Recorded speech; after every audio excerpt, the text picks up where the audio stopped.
What's up, everyone? Welcome to another episode of the Broker Journey podcast. Man, I am excited for today's episode. And I know I say that every time, but I only have awesome people on the Broker Journey. And today is no exception. I first met Todd.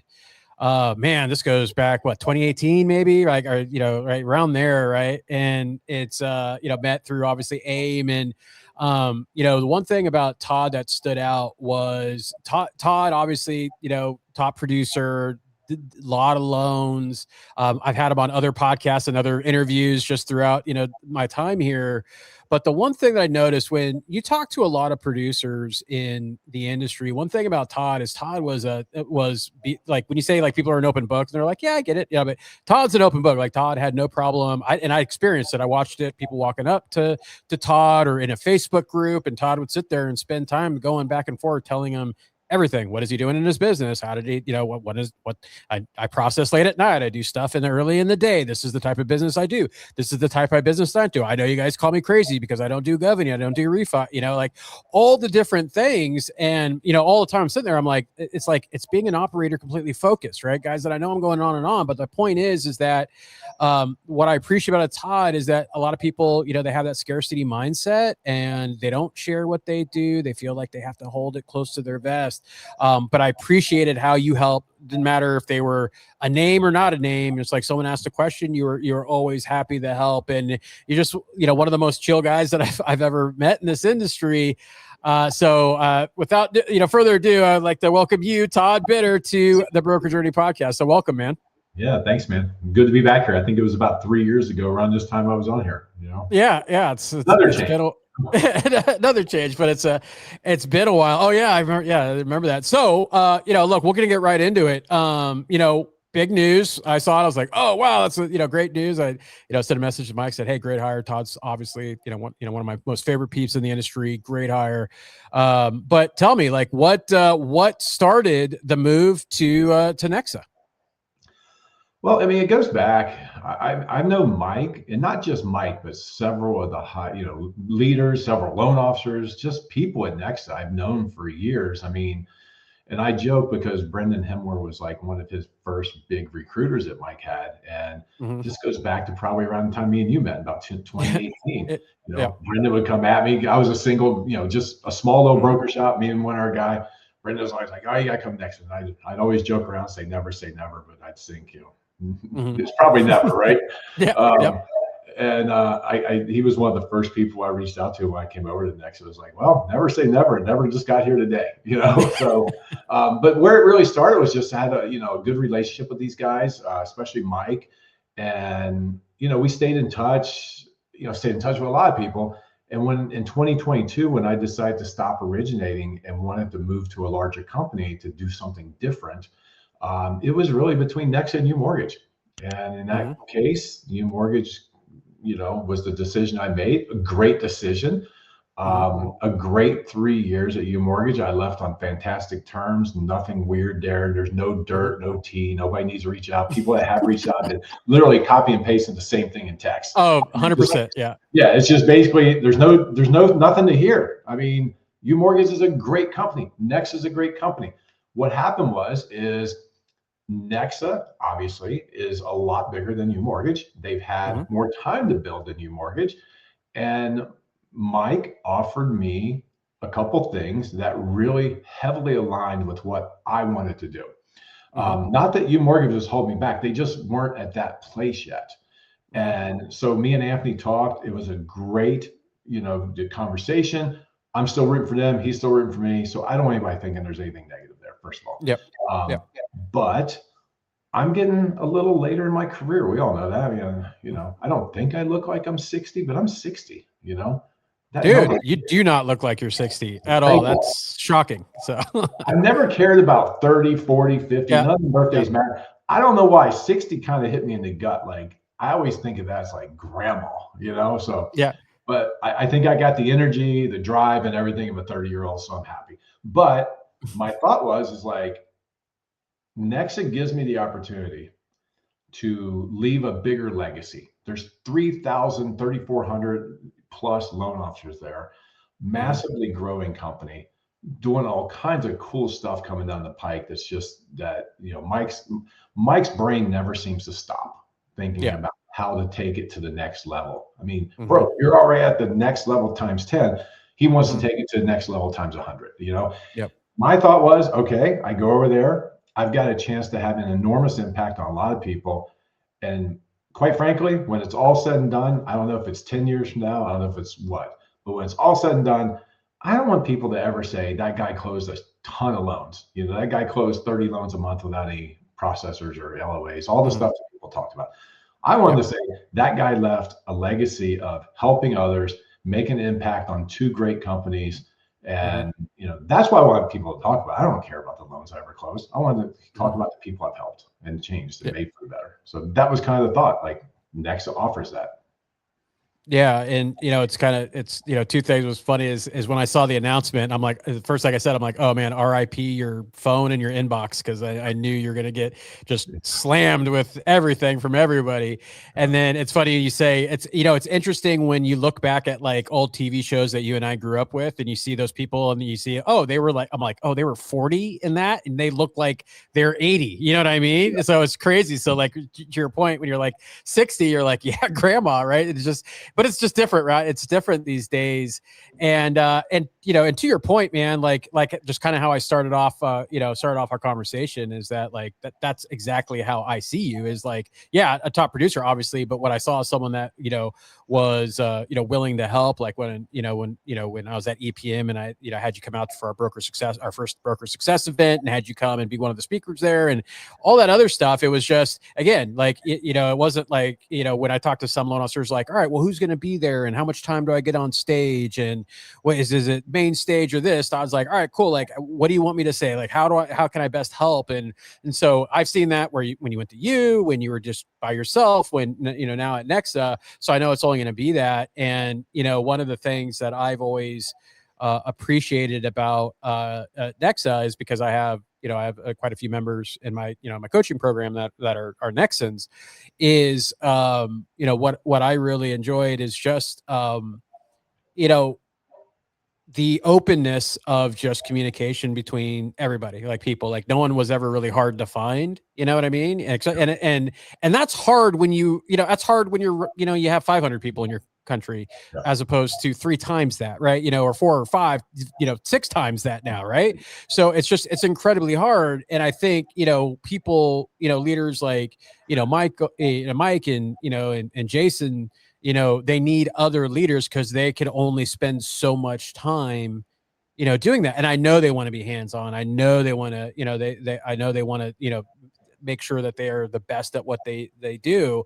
And so I saw you as I'm like, oh, that's a great, because that gives that to me, it's a in the trench position, because then you get to help loan officers, you get a coach, and I don't want to get ahead of it, but yeah, tell me that, because in your announcement you were talking about like what you're kind of like your day to day, like kind of what you're going to be doing. So tell me a little bit about your role and what you what you expect to bring Right. to NEXA. So I mean, my official title is National Director of Sales. My primary role is obviously always helping grow the company. I mean, Nexa is all about that, reaching out to people, meeting people, trying to bring them into Nexa, but more importantly, I'll be developing an internal mentoring coaching program internally, something that Nexa hasn't quite had at the level we want to do it. Not for the loan officer that is brand new to the business, that is just getting started. This is Mike. Mike told me he envisions this, and I agree with it. Is getting the one that's consistently doing 2 or 3 loans, and get them to 4 and 6 and 8 and 10, and the guy that's doing 10 loans or 15 loans a month, helping him get to 15 or 20 loans a month. And it's more of like taking that middle to higher level production to a next level, and just showing them some of the things I did. What I see, and this isn't Nexa, this is across the industry, is there's a lot of great loan officers out there that know the business and do well. I mean, let's face it, if you've been doing 5 loans a month for the last 3 years, you're actually in a top producer. I mean, you're you're not an elite producer, but you're a top producer, right? Mm-hmm. Because 5 loans a month is 60 loans a year. I mean, that puts you in a little bit of a rarefied air for the last 3 years. Yep. But that guy that or gal that's doing 5 loans a month, a lot of times they just don't have any accountability. And I know I struggled with that early in my career. Like Mm-hmm. this business is very isolated, even though you work for a large company with all kinds of support around you. It's very isolating. We're not in the days of going into an office where they grab everybody into the bullpen. I remember back in the 90s, you go into the office about a half hour into your day. You were supposed to be there at 8 a.m. A half hour into your day, they call us into what they call the bullpen. And two of the leaders be up there, kind of out of the movie like Wolf of Wall Street, where you see like DiCaprio and them up there. Like it was kind of like that in the mid 90s, right? Well, over the last several years, especially during COVID, everybody's moved to working from home. Like there's very little office work, so there's no accountability there. And I think that's what I'm gonna bring. I'm hoping these guys and gals will like buy into it and be like, okay, yeah, I'm doing 5 loans a month. I'm doing great. But boy, just holding me accountable for the way I do things will automatically take me to 7 or 8 or 9, and, so the goal is to get a group going, get that going, show how it works, and then expand it out further and further inside the company. And so that's really my primary role. And then, of course, just diving in wherever they need me. Like I've told them, I say, hey, guys, throw me where you need me, because I've got a lot of experience in non-Dell. I'm the guy that was at my previous company. I was the guy that when non-Dell loans would kind of have hiccups, like, oh my God, there's a possible buyback coming. I'm the guy that dove in and tried to fix those things. Now, I'm very proud of the fact that from the time I started working on that stuff at U Mortgage, we never had a buyback that we didn't get solved. We never had to buy one back. In fact, we didn't even have any scratch and dents that we had to pay, because diving into them and working through them, there's always a fix. Sometimes it's a heavy lift.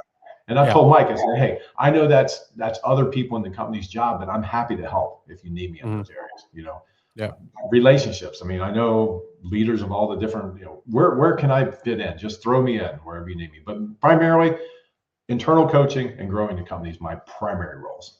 So gotcha. And relationships, absolutely, right, for you, because like you've been in the business, you've been in the right, the rooms with the right people, and made an impact and created, memorable experience of what it's like, hanging out with you and you're going to a conference or, dinner or whatnot. And that's key, as I found, in my growth and success that I've had is number one is that. And, that's what I also love about the broker channel. And I talk about this all the time is that, it's just like, if we go back kind of like, at a like an old Fuse event, and stuff is like, you're basically in a big room of like 25 just great people. And every single one of us are at a different company or working for, something different, but like, you wouldn't know that by you just think, oh, you guys all work with each other. And so, I mean, technically, we kind of do. And that's the difference is technically, with what, the community we've created is that, it's just a bunch of people that almost are liking, working together and collaborating. And so, and that's key because that's going to help with, relationships of loan officers who are already there. And they're like, oh, that's awesome. Right. Like, I love, hanging out with Todd before. And then, as you're growing NEXA, because obviously growth is huge for NEXA, with the drive to be, number one. And then, so those relationships help with having those conversations because you're trusted and you have the receipts of what you put in. And so, when you made the move and you looked at like, hey, okay, put me where I want me. But as you looked at like the platform, as you looked at the offering and the value to originators that join NEXA, like what are you excited about for this year? Like if I'm a loan officer and I'm like, look, I'm trying to, should I do this? Should I go here? Am I looking at that? Is like when you talk about NEXA, you're saying like, hey, look, I could tell you the same shit that everyone else does, but let me tell you about why I'm excited about this year and what NEXA is going to deliver. I mean, first of all, one thing that's very exciting, and this is something that I know it's a big debate across the industry. There's certain people out there that their heads are going to melt down when I say this, but Mike has done a good job with his legal team and his compliance team to figure out what states it's okay to do 1099s in. And with what Trump, this isn't about Trump or anti-Trump, just what happened under the first Trump administration with the way the tax reform happened, it makes it impossible for originators to write off things. And, you know, it's damning to them. So, you know, one thing right out of the gate, you know, most of the states that in the country allow 1099s, there are a few that don't. That right there off the bat is a huge raise to loan originators if they can do that, because now they can write off their expenses they couldn't before.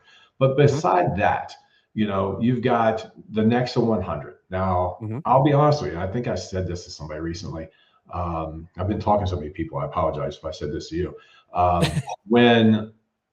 When I first saw Mike roll out NEXA 100, it was about, I think it was about a year or so ago, maybe a little longer.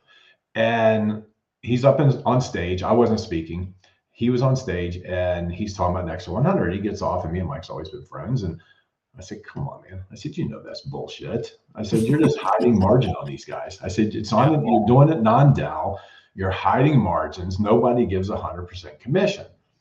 Well, he sat me down and laid it out. And he said, Todd, I'm giving the originators the purchase advice. Now, if you're watching this and you're a broker and you're just a broker only and you don't know what purchase advice is, that is the sheet that breaks down every penny that a company like UWM or Windsor or whoever gives to the lender, to the broker, you know, in this case, NEXA. And it would show, you know, there's 25 bips held back, you know, over and above the pricing. Mike doesn't do that. There's no holdback. There's no padding of the rates. It's true. The same rate sheet that you would get if you were a broker at any of the other big companies, exactly the same, sometimes better, you know. And to be on that NEXA 100 program, the lenders have to give us the best rate sheet. Now, some of the other big companies probably have the same rate sheet, but nobody's got a better rate sheet than NEXA. And on top of that, you can get 100% of every penny made on that loan as an originator if you qualify for the NEXA 100 program. So after he showed me, I was like, oh, wow, okay, it's not BS, you know, it's real. That really intrigued me. Like, how in the hell can you do this? Well, he said, Todd, we have 3,000 plus people at the time. I think it was at like 2,800 or whatever. You know? He's like, volume, you know. I'm like, yeah, you got a point. That's why Costco crushes, you know, the little shop down the street, you know, volume.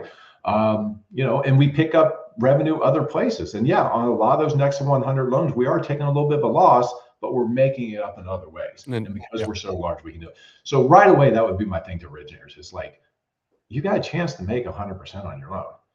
And now there's details to it, which I'm happy to go if anybody wants to get in touch with me. But in reality, it is. And then the other thing is the fact that originators can come into the company and they can bring other people in. And I hate to use every originator at NEXA is a recruiter. I mean, people complain about that because, you know, and it's not just NEXA. I mean, guys at some of the other big broker shops do it. You know, they pay recruiting bonuses if you bring somebody in. A lot of shops do it. They're stupid if they don't. But that downline is very interesting because an originator can literally, if they bring people in over the years, they can basically set themselves up with like their retirement fund. Because this is the other thing that blew me away. Mike's like, Todd, you know, the downline, if you get 20 people in your downline and it's producing, you know, 10 grand a month or whatever it is, or 50 grand a month. I mean, there's guys at NEXA that are bringing in over $100,000 a month just from their recruiting bonuses, you know. But this is what blew me away. He said, if you quit and you don't go to another mortgage company, as long as you relinquish your license and you never work for a different mortgage company, he said, I'll keep paying that long after you're gone. So he told me, he's like, you know, hey, if you got X number of dollars coming in from your recruiting and downline and you retire in 8 years or 5 years or whatever it is, I'll pay you that till the day you die. As long as you don't go to another company in between. Second you go to another company, I'm taking it away. But as long as you don't go to another company, that's your retirement. And he said, guess what? You know, if you drop dead tomorrow, your wife will get that until she passes on, you know? So it's like, where else in the mortgage business do we have a pension? We don't. Not a single company out there with a pension. And talk to your grandparents. They lived off their pensions. Our age group, we don't believe in pensions because they've been long gone. Anymore. You know, that's the NEXA way. I mean, it's incredible. call it a pyramid scheme. It's not a pyramid scheme because pyramid schemes are stealing from the bottom to give to the top. It's not that. Yeah. Nobody's taking your money.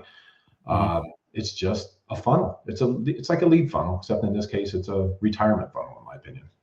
Yeah. And, I just want to jump in real quick is that, and guys, look, I know you, what's funny to me is like, for those that have been on the real estate side, like me, like that's the norm. You know what I mean? Like whether it's Keller or EXP or Real, right? Like that's just kind of the operating business. And I'm not here to, try to convince, like, if you've already told yourself like, hey, no, I know it's an MLM, I know it's a this and that and stuff.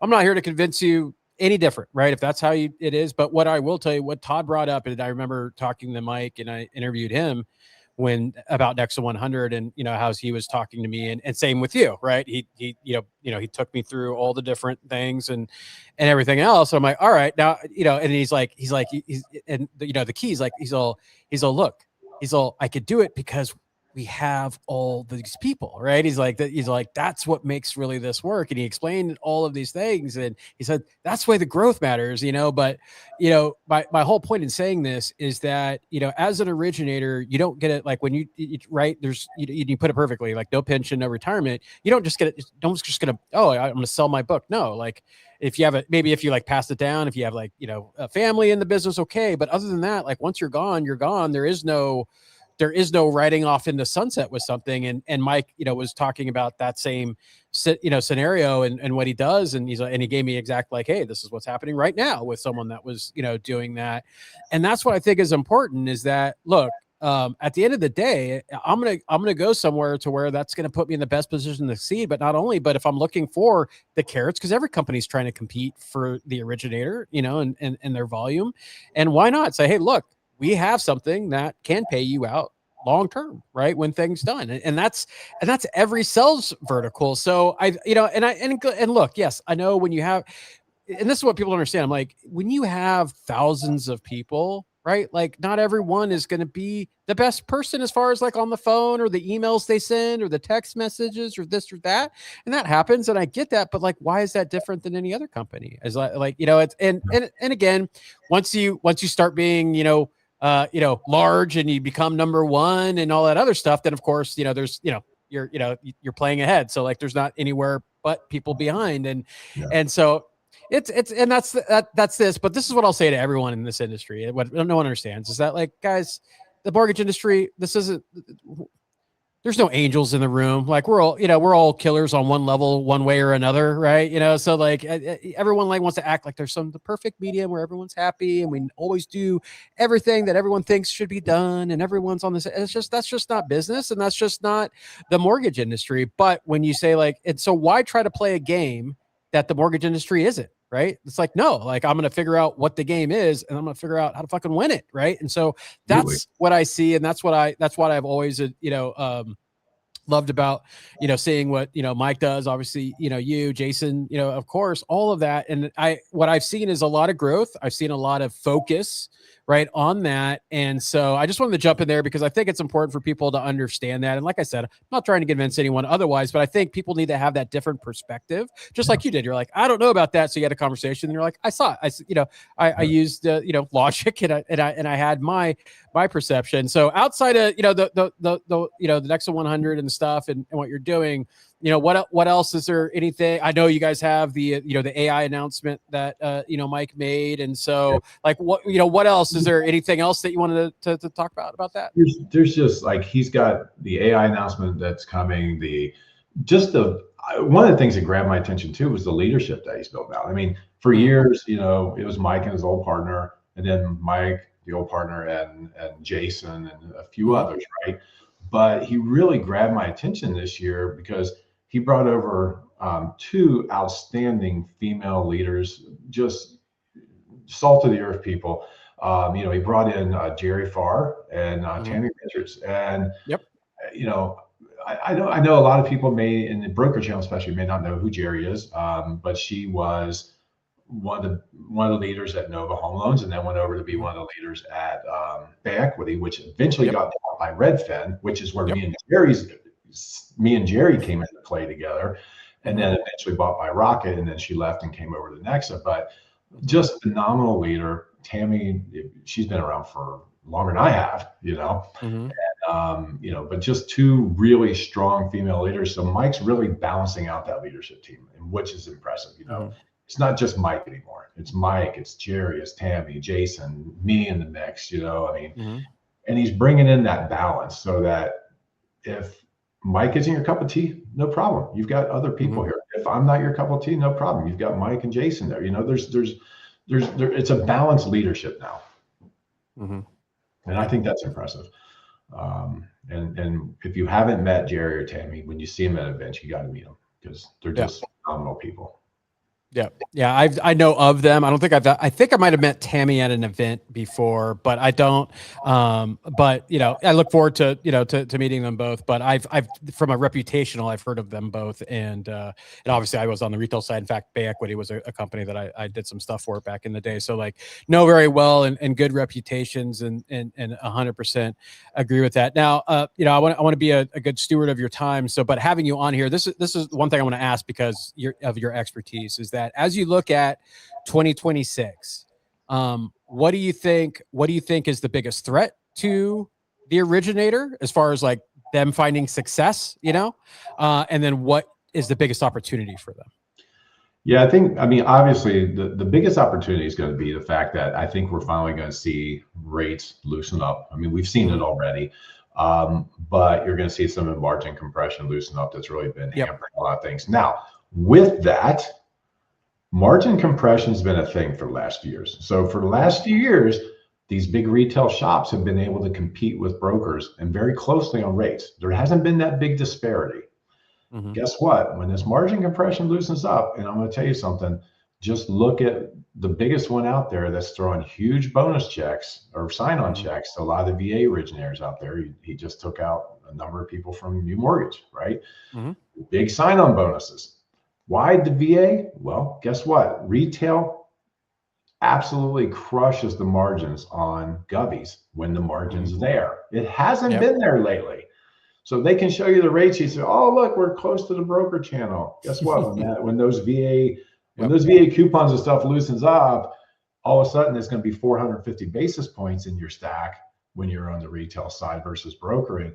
That's going to be a huge opportunity. We're going to see the pendulum swing back to where guys are going to be fleeing those retail shops back to brokers. A lot of guys left the broker channel, even though the broker channel is still growing. There's been a number of people that's went back to retail because, the rates aren't that bad there now. Okay, well, margin compression, guys, it's coming back. So I think that's a big opportunity for the broker channel to grow because the retail guys are going to feel it now that that's going to come back around, that they can get 400, 450, 500 basis points in their rates. They haven't been able to do that the last few years.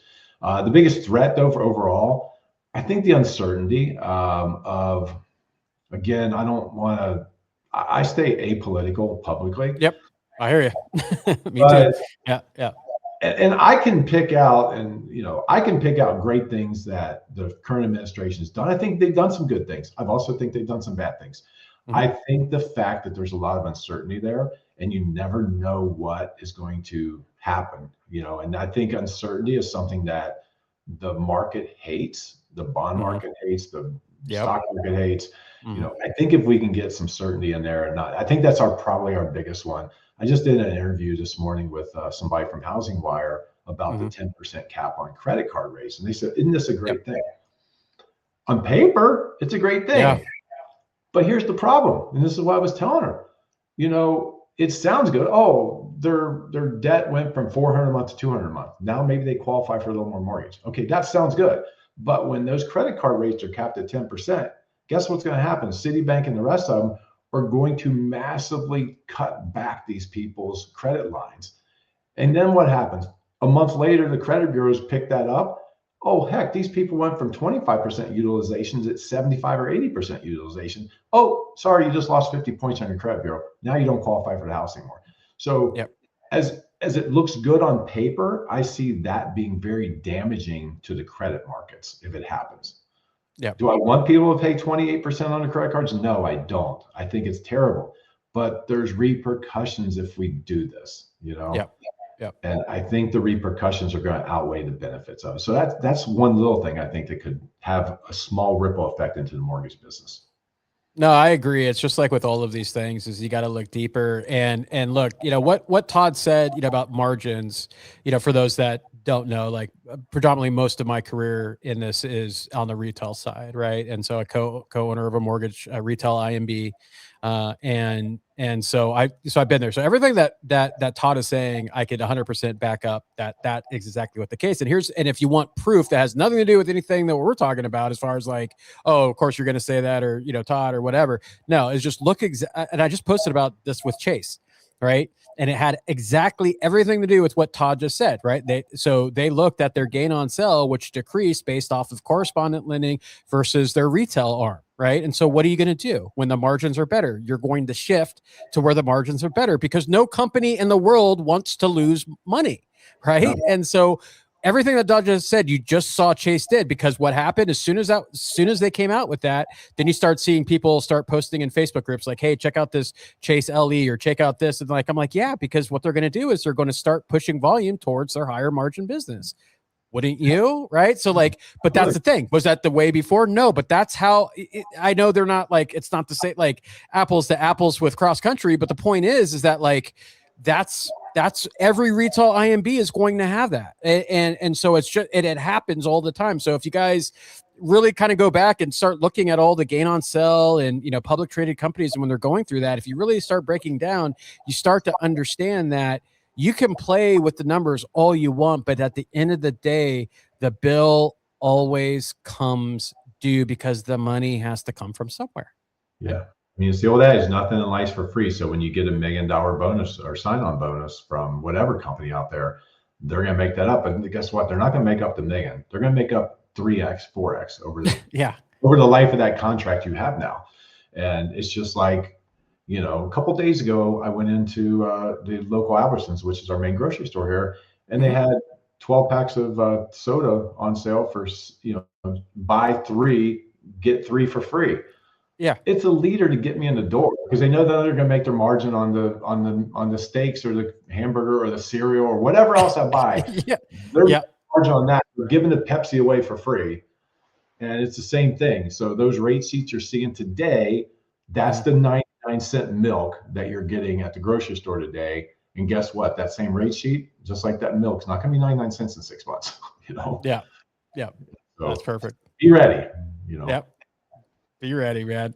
Well, hey, Todd, I thank you so much for your time, man. I know you're swamped and busy, especially moving to a new company, having the new systems, new stuff, new people, and new ways. And I know, you're a Swiss Army knife, so you're going in there and doing everything you can to help my man. I'm gonna have you give me all your contact info. We'll throw it in the show notes and stuff. You guys want to reach out to Todd. Todd, like I said, Todd's always an open book. So you know what? Don't if people look. If you talk to Todd and then, and Todd's like, well, hey, we got this at NEXA, and you're like, I'm not interested. Like, Todd's not going to turn his back and walk away from you. Like, Todd talks to everyone. Todd helps everyone. So if anything, guys, look, even if you're not interested, connect with Todd. He's good people, and he's a wealth of knowledge. And as you could see from this episode, he's always open to help people. Yeah, absolutely. I mean, if you have any questions, I'll sit down with you for 10, 15, 20 minutes and give you some advice. And, I might say, hey, maybe think about NEXA, but I'm not that guy. I mean, I'll give you all the advice you want, even if you swear to me you'll never, ever, ever come to NEXA. I don't care. I mean, I'm here for the originators, and it's my time to pay it back. I made my career over the last 25 years. The next 10 are for me to give it back. Yep, absolutely. All right. Well, hey, Todd, thank you so much, man. Really, really appreciate your time. And I look forward to collaborating this year. I look forward to what you're going to build. And man, it's going to be a fun year. So thank you again for your time, man. And I appreciate it. Appreciate it, Jason. All right, guys. Well, that was another amazing guest for the Broker Journey podcast. You can catch everything at thebrokerjourney.com, and we will see you on the next episode. Take care.